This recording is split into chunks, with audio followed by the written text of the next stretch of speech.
Hello, everyone. This is the Harboring Light. I'm Mary. I give a conservative perspective about the world around me. Feedback is immensely important. Feel free to reach out. The best way to do so is through email.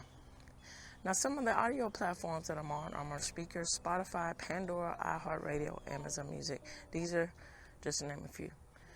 And I'm so happy to announce that this is one of the first, and I hope it continues out, that I really mean what I say, that feedback is greatly important. And I have a listener, Dennis Brennan, who has reached out to me about the aspects of his appreciation of the show. And he is coming up, he has a book out here, and it is a great read. And this is what the show is going to be focused around, about the aspects of his perspective of the correlations between Aaron Burr and Sir President Trump. And I can't stress and tell y'all enough how greatly I appreciate all of you listeners out there. And Dennis Brennan, he proves a pivotal point of how vocal that it is of all of y'all to speak your mind. And his book really delves deep into that. And I can't tell you how great this book is. It's wonderful. And also, to add on to that, this book is available where all books are sold. And I can't stress enough, and I recommend y'all to check it out too. And I'll have, other aspects where to find that compiled for you. And when I read this book before, without giving too much away here, it really proves a point about the aspects of how, like they say,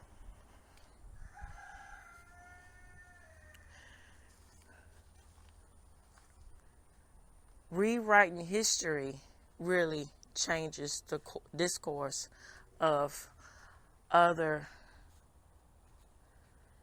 actions or call to actions of how something is perceived. And Aaron Burr is a really good example of this. Now, a lot of, of course, Aaron Burr is learned in, primary, elementary school, going on to middle school and so forth. But the getting deep down into the aspects about who this man really was, it gets lost in translation because it's overshadowed about a lot of misunderstandings that people, unfortunately, don't take the time to really understand. And it's unfortunate, like,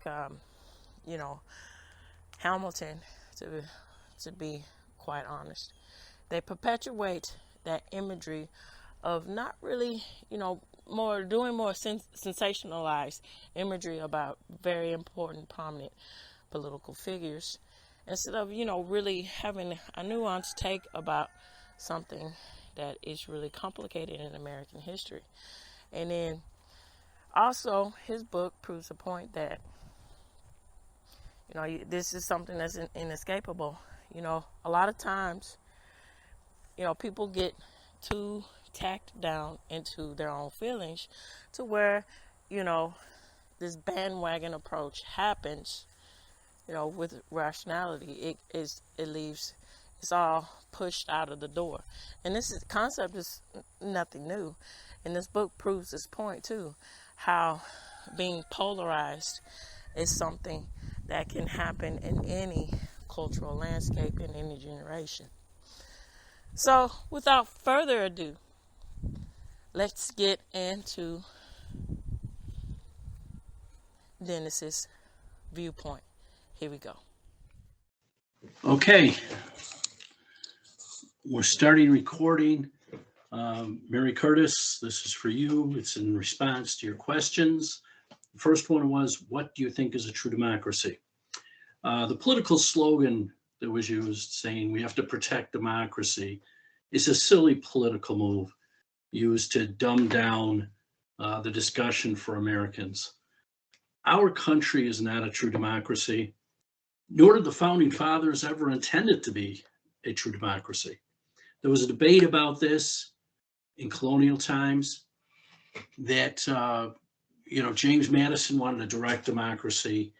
John Adams said, hey, that's impractical. Well, if it was impractical then, it certainly is impractical now, 340 million people.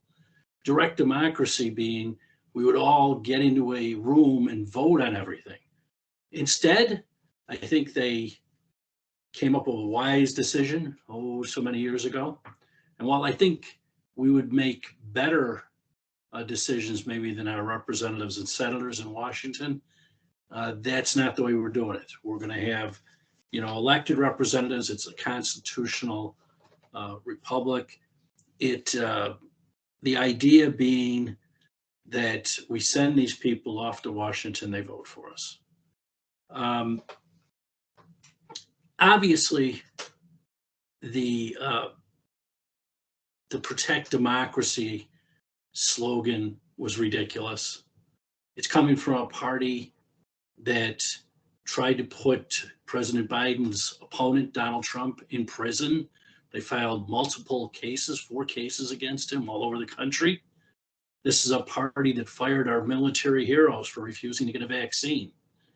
This is a party that shut down businesses during COVID while they went to fancy restaurants and enjoyed beautiful meals or had their hair done. This is a party that stopped debate on social media, maybe their greatest sin. They censored our discussions, and it was all about censoring people from the right. That's what the party has been. This is also a party that spied on the Trump campaign, which I think is at least the worst action by a president or a government since Watergate. It probably makes Watergate look like a shoplifting offense by a 12-year-old. So this is a party that has no room to talk about saving democracy. For the last, 20 years, they've done more to destroy democracy than at any other time in our history. They allowed 15 million illegals to cross the border, all for the purpose of increasing their electoral votes, having more congressmen in their areas that would vote Democrat. Let that sink in. Question 2. Do you think, let me get the question. Question 2. Do you think the political landscape is more dangerous today than it was in the era of our founding fathers? In the early days of the country, we had duels. They were illegal, but we did have duels. Obviously, the one that everybody remembers is Alexander Hamilton and Aaron Burr. Hamilton made the mistake of challenging Burr to a duel, and then for whatever reason, missing his shot, either shooting into a tree, the ground, the air, whatever excuse there was, or perhaps by Burr's shoulder. Burr took aim, fired, and shot him. Hamilton died the next day. That sounds pretty horrific, right? And I think as students were taught about how animalistic that is, not a way to solve our issues, as if today we're any better. We have bigger dangers now. We have social media. We have a propagandized media that's out there, advocating rather than reporting news. Today, the danger is much greater when you've got reporters in these media outlets advocating for one side or the other. Lies such as Russiagate, people labeling opponents as Hitler, a fascist, cult members, crooks, and those are probably some of the nicer things that have been said about MAGA. But all those terms have been misused. They've been overused, misused, And people that are listening to that think they're justified in hating.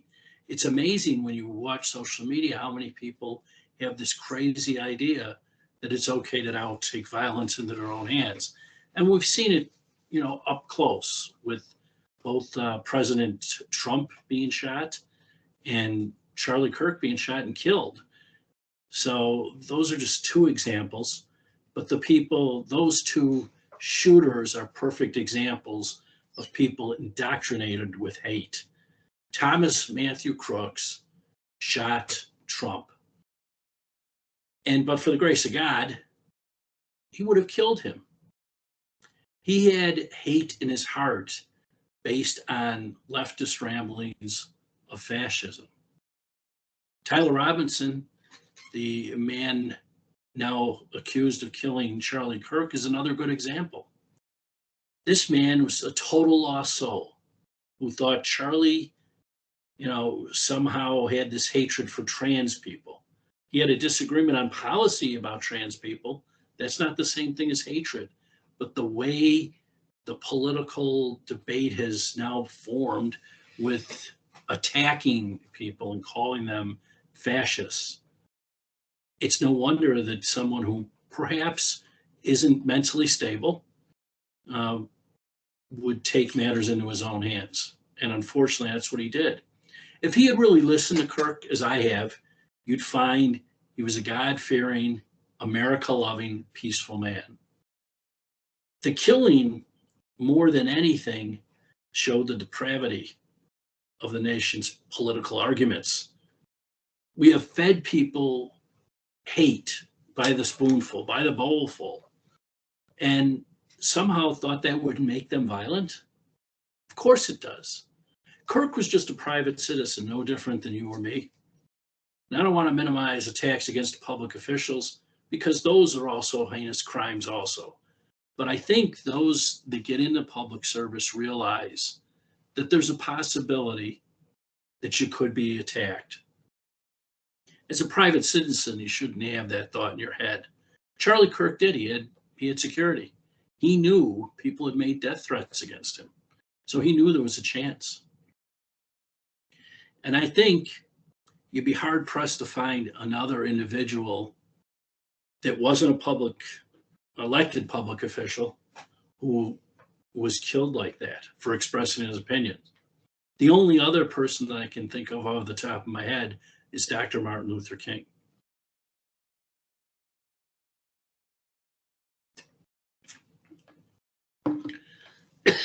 Question 3. What do you think our nation and the world can learn from the tragedy of Charlie Kirk? Well, I would hope that people would do their own research. When they hear charges against people like Charlie Kirk and the name calling, you have to be cognizant enough, aware enough that there's a lot of false information out there. I was aware of who Charlie Kirk was when he was murdered. I knew him, just to see him at a national convention, but I didn't really know about all of his speeches.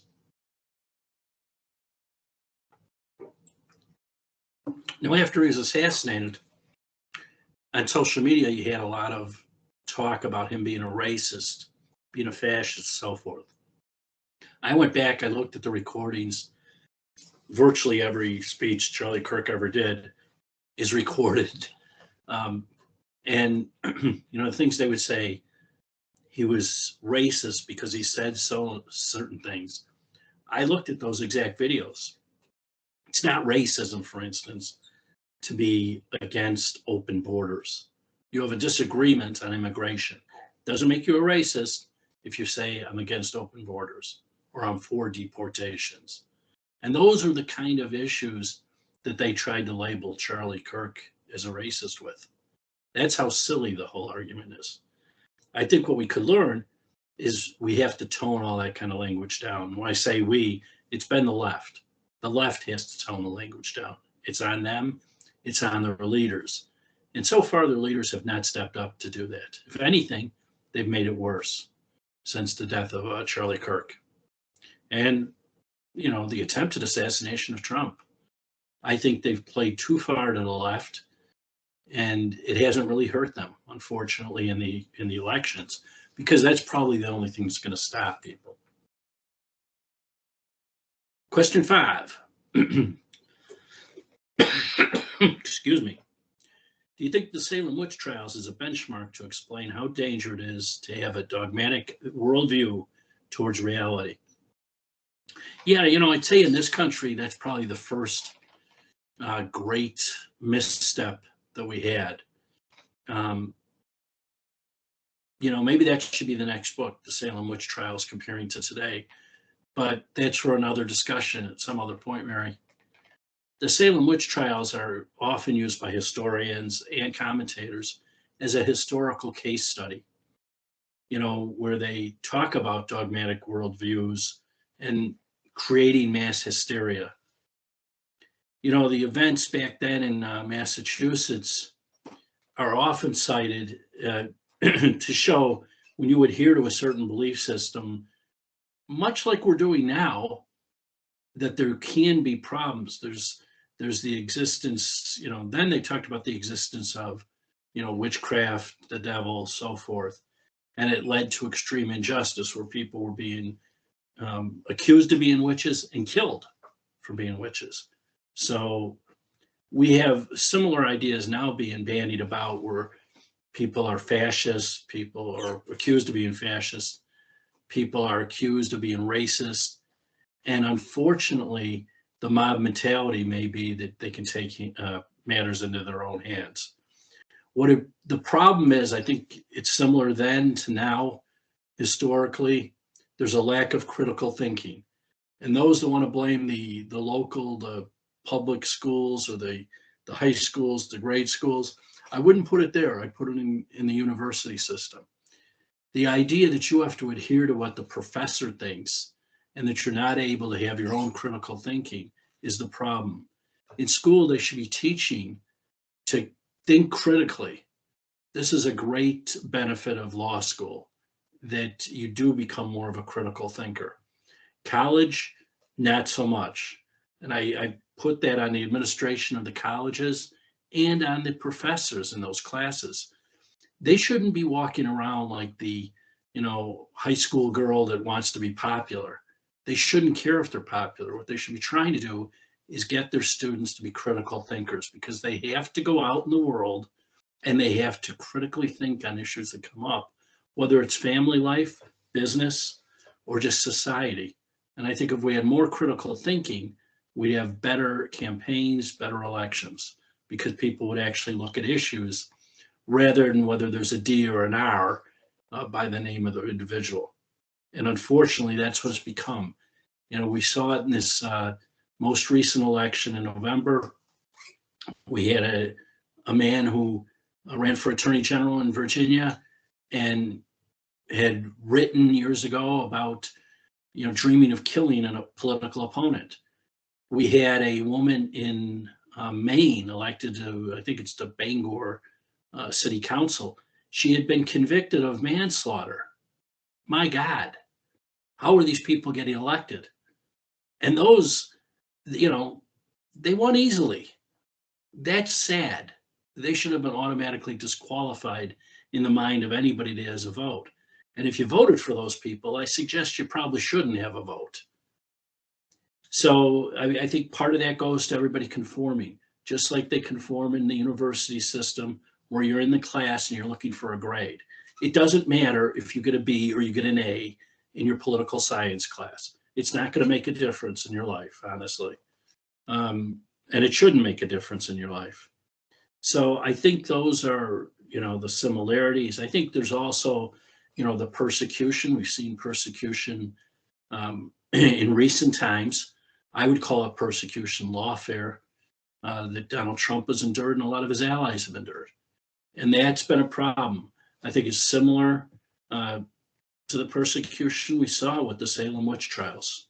So hopefully we're going to learn from all that and become better, but somehow I kind of doubt it. The next question he had was, do you think that Anita Hill versus Clarence Thomas was the precursor to sending a message of believe all women at any cost. Never question the wrong. And I think it's an interesting question about Justice Thomas, who, by the way, is one of my favorite Supreme Court justices. He writes so clearly, so I do like him. I don't know if the Clarence Thomas Supreme Court confirmation hearing was the precursor to believe all women at any cost. I think the problem might be more basic. This is just my opinion, but it goes back to what I was saying before. You have people that will believe their side no matter what.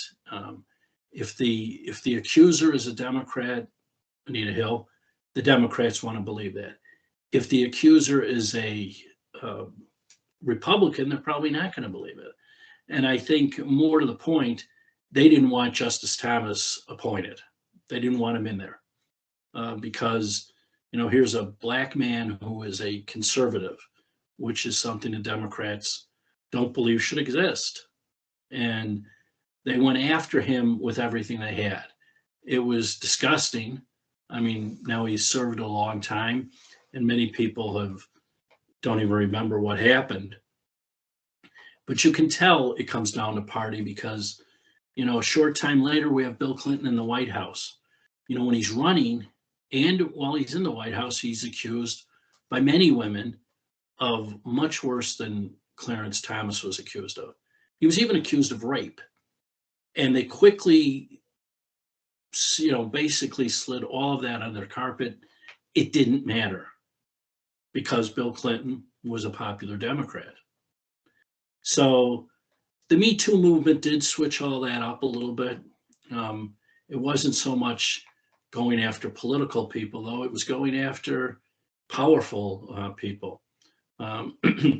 Two that were caught up in it, Harvey Weinstein and Larry Nassar. Both were convicted of crimes, basically. So those allegations, yes, it became believe the woman at any cost. But I think in both of those, there were many women. And there was apparently, a lot of consistency in those conversations. The difference, I think, Brett Kavanaugh became the next Supreme Court justice that had this similar problem as Clarence Thomas. And it was kind of as a follow-up to the Me Too. And all of a sudden you have a woman from years ago come forward to make allegations. I think it goes back to the political part. Most of us that are on the right would say that's too long of a time to wait to accuse someone of sexual assault. It just is. And, we look at it and think that can't be true. Now, Democrats, people on the left, were very quick to decide that Kavanaugh was guilty, even though there was really no evidence. She said one thing, he said another. So what's the evidence? You just believe her? And I think that gets to your point about believe all women.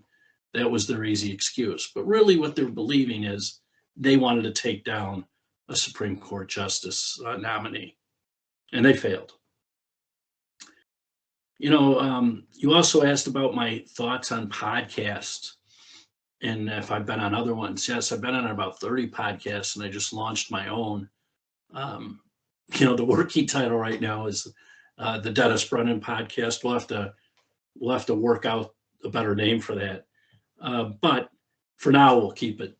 My thoughts on podcasting are, I think it's an exciting venture. It allows a lot of people to get into the information industry, much like blogging does, that probably were barred from doing that. You were locked down. The media now, as it stands, only hire, people connected to political administrations, people out of universities on the East Coast. Only 3% of journalists in the last survey identified themselves as Republicans. That's a problem. That's a problem with bias when only 3% say I'm a Republican. And who knows, half of them might have been lying. So we have a problem with that. I think, the fact that podcasts are there, blogs are there, Elon Musk buying Twitter, turning it into X, has allowed a lot of information to flow. the fact that Zuckerberg and others have reopened social media as it always should have been, that's helpful. So those things are all good for the idea of information. It makes us have to do a little work to check sources, but we weren't really able to check what they call the legacy media. In my book, I called it the Dem media. I think, and I make the point in the book about the Dem media because of all the connections to the Democratic Party. And the fact when you have only 3% of news people in the newsroom saying the Republicans, what else would you call it but the Dem media? It's no wonder when you have hiring like that everybody basically thinks that the media is biased. So that's a problem. I think we have enough fake news with the Dem media. We'll have to see if podcasts are able to overcome that, bias, and people are fair. Who knows? It's still a young industry, but I think it's going to take a while. It's much like radio stations, but now anybody can podcast, anybody can blog. I'm going to prove that actually. So, question 8 was, do you think cleaning up the metaphorical DC swamp will take generational problem solving, or will things change in the order of government? We've had a bad run with the DC swamp. My book details the previous DC swamps, and my book is, entitled DC Swamp Strikes Back, Aaron Burr, Donald Trump, and their similar battles. I chose that because the swamp has been the big opponent of Donald Trump for the last 10 years. But he's not the only one to fight the swamps. Going back to Lincoln fought what they called a swamp. And Larry Schweikert does a great job in a book. He wrote Dragon Slayers, 6 Presidents and the War with the Swamp. And he outlined Abe Lincoln's fight with the slave swamp. Grover Cleveland had the spoil swamp. Teddy Roosevelt had the trust swamp. John Kennedy had the CIA swamp. We know a little bit about that. Reagan had the bureaucracy swamp, and now Trump has the deep state swamp. So all of those swamps, had some failures in there. I would say Reagan did not cut out the bureaucracy, although he tried. But what Trump has faced has been built up by presidents ignoring civil service rules, putting people in civil service spots who are really political animals. And that's especially true in the Obama years, Biden years, and even going back to Clinton. So that's what's made it very difficult. And you see it often with Trump trying to get things done in his first term, especially. I think he has better people this time, and he's been able to overcome some of that.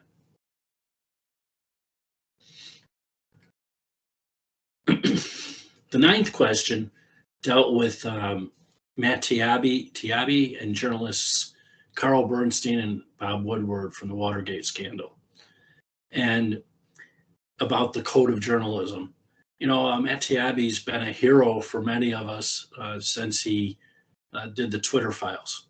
And I know he had some kind of beef with Elon Musk afterwards, but he has a long career of investigating and exposing wrongdoing.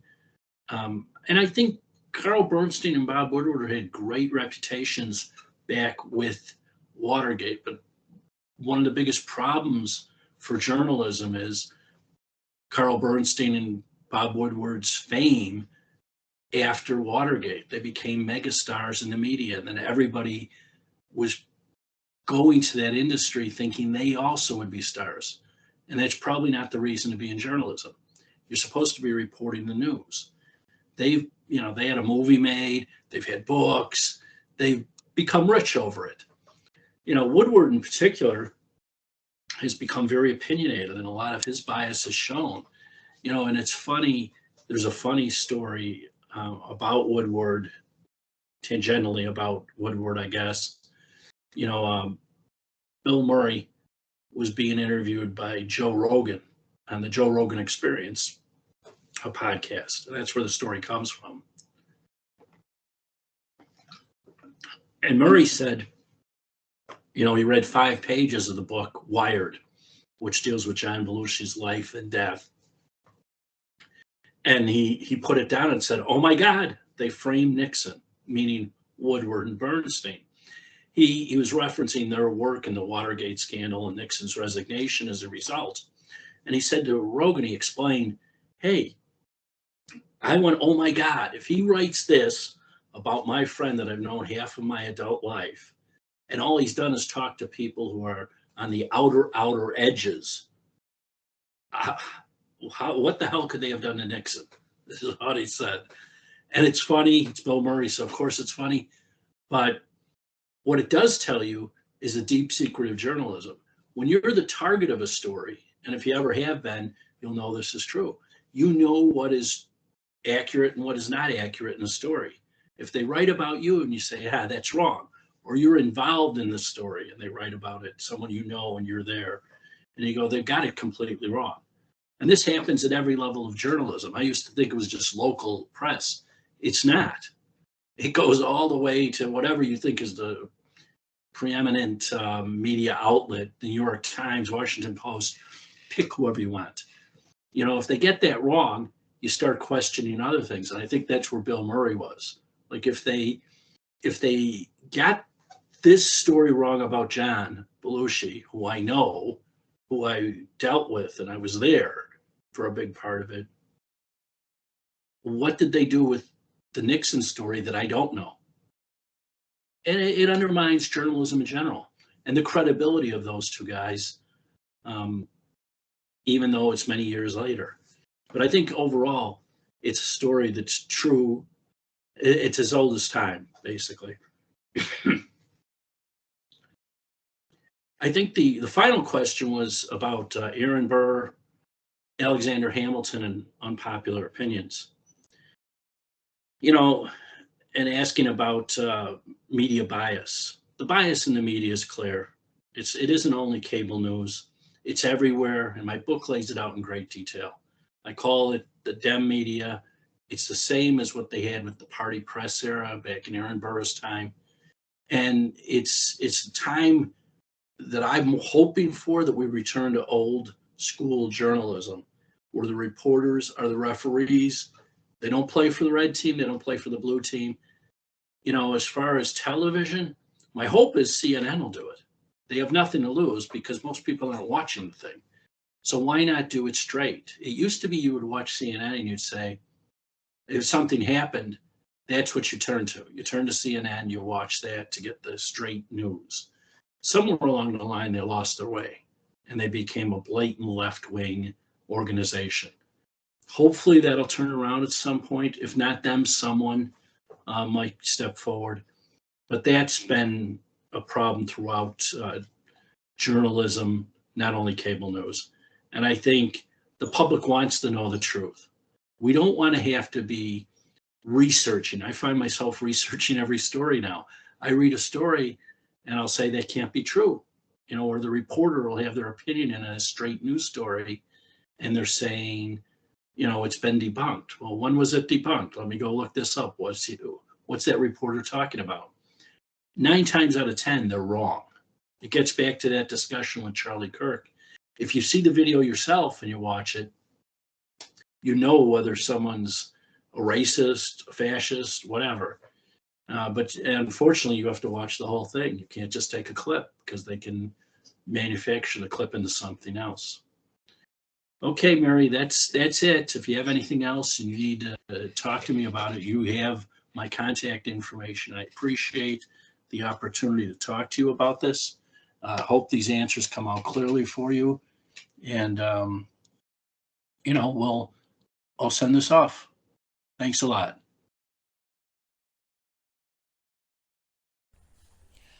All right. So, here wrap up with Mr. Brennan's perspective. I want to say these words here. And I want to also stress again how important it is that I was blessed enough to have a platform to where I can speak and talk and address certain things. And I will encourage all of y'all. You have something to say, you want to talk about, feel free to reach out to me, email me, and we can make this a continued thing. Just reach out and talk. And this is a great example of that. And so I present this question to all of you, wrapping up. I present this question to all of you, wrapping up. Now, when we get down into the aspects of history, particularly, in this case, American history, isn't it better to see all viewpoints and to raise the questions about things? Because that in itself is the true... Hold on, sweetie. Let me finish up.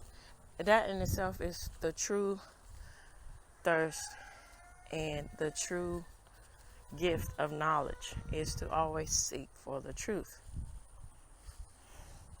And I think that what Dennis said really cultivates how very valuable that is. I mean, he showcases, you can have different,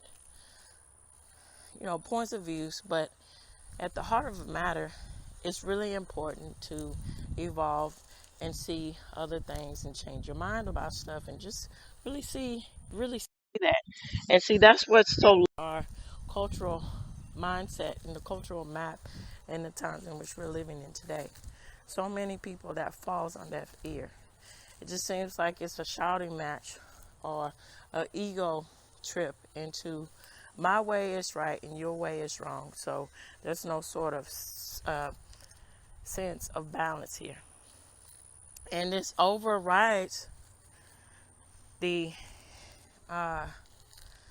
consensus or the majority out there of people who do have a strong discourse and just, seeing things from different point of views, trying to see things from a balanced point of view. And so